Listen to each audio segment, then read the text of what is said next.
Hi guys, sa video na to tuturuan ko kayo kung paano gumamit ng unlimited elemental arrow. Dito guys, makikita nyo naka silver arrow ako. Yung silver arrow ko guys is 0 out of 10,000 na. So ibig sabihin ubos na yung silver arrow ko. So guys, dito pwede mong gamitin yung silver arrow mo kahit ubos na siya. Yung attack mo is elemental pa din.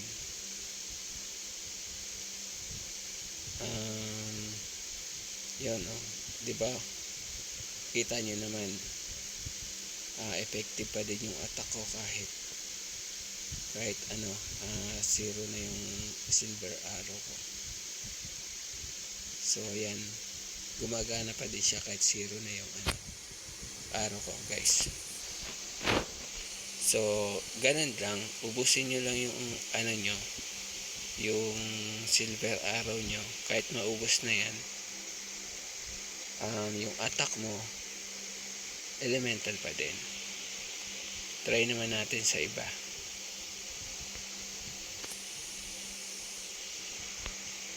Itong itong rocket arrow equip natin,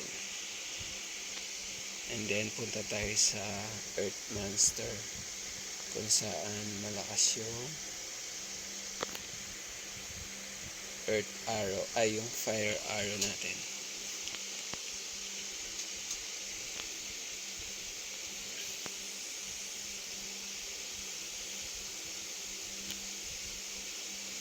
Pupa.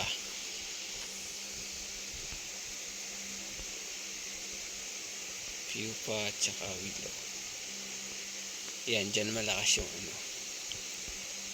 So, yung attack natin guys, meron siyang counter up. So, ibig sabihin, naka-elemental tayo. Gumagana yung rocket arrow natin kahit ubos na yung ating arrow na rocket. Kita nyo naman, di ba, zero din siya. So gumagana yan. So unlimited yan. Unlimited yung tira mo ng fire sa kalaban kahit zero na siya.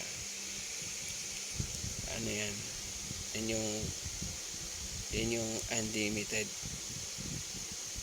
elemental arrow, kung paano gamitin yung unlimited elemental arrow.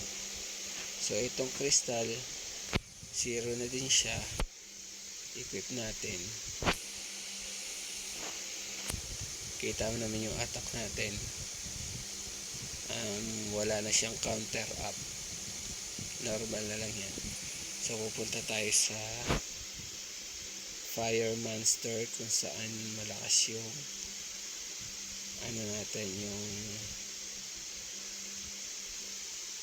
crystal arrow. Itong Minotaurus fire na malakas yung ating dyan.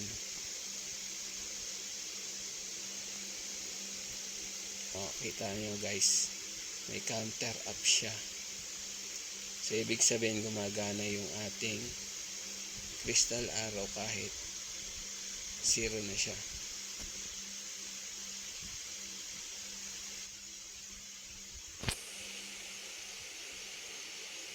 So ganyan yung paggamit ng elemental arrow. Kaya lang guys, syempre may downside siya, or syempre hindi naman palaging positive, may negative siya. Eto guys, pag in-equip ko tong stone arrow ko na hindi pa ubos, kita mo naman meron pa siyang 1316 na arrow. Pag in-equip ko to guys, tataas yung power ko. Pag in-equip ko naman tong rocket arrow ko, naubos na guys, bababa yung power ko. Bakit?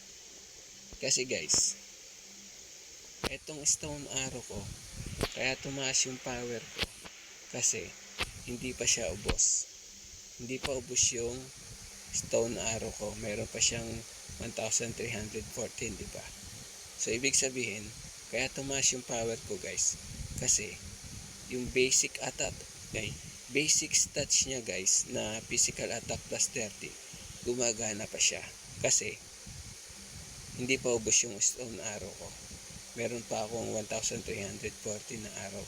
So, yung basic stats ko guys, gumagana pa siya. Yung physical attack ko, gumagana pa siya. Ngayon, pag in-equip ko tong rocket arrow ko guys, bababa yung power ko. Kasi, yung basic stats ko, hindi na siya gumagana. Hindi na gumagana yung basic stats ko na physical attack plus 30. Kasi, ubos na yung rocket arrow ko. So, hindi na siya gumagana. Pero, yung attack mo guys, ano pa rin siya? Elemental pa din. Gumagana pa din yung elemental. Ay, naka-pair pala ako. Itong kahit 0 na siya guys, gagana pa din yung elemental attack natin. Yun nga lang, yung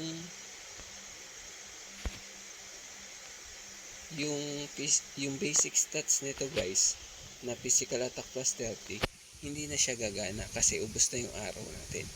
Ngayon, kung gusto mong gumana yung basic stats na physical attack plus 30 niya guys, kailangan mong bumili ng bago, ng crystal arrow, para gumana yung basic stats. Ganun lang yun guys. So, kung ayaw mong bumili ng arrow kasi mahal yung arrow guys, pwede ka maganto. Ang ano niya lang is hindi gagana yung basic stats niya kasi ubos na siya. Unlike dito, gagana yung basic stats niya na physical attack plus 30 kasi hindi pa ubos yung arrow ko. So, ang ano dyan, kung nagtitipid ka sa arrow, pwede kang gumamit ng crystal arrow. Pwede kang gumamit ng crystal arrow na hindi na bumibili, basta, pero hindi na nagana yung basic stats niya. Nagets niyo ba guys? Sensya na medyo tipsy ako naginom lang kami ng tropa ko. Pero alam ko nagets niyo yung ibig kong sabihin guys. So, ayun kita nyo naman. Goods na goods yan.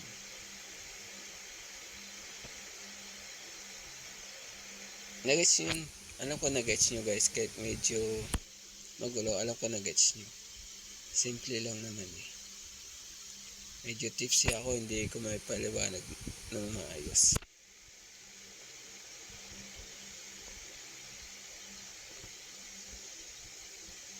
At saka nga pala guys, kung free to play kayo at namumulubi kayo sa Flywing, pwede kayo mag-hunt ng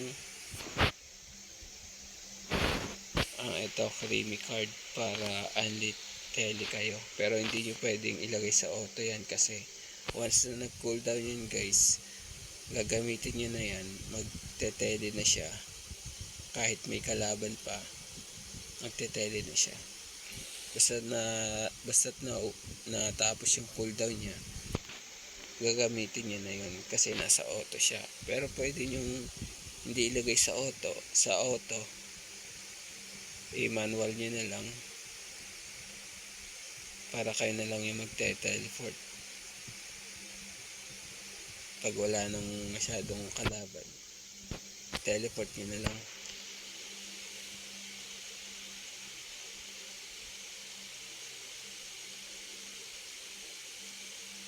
So, yun lang guys. Okay na yun. Sana nag-gets nyo yung tips na gusto kong ibigay sa inyo. Tutulog na ako. Lasing na ako. Thank you guys.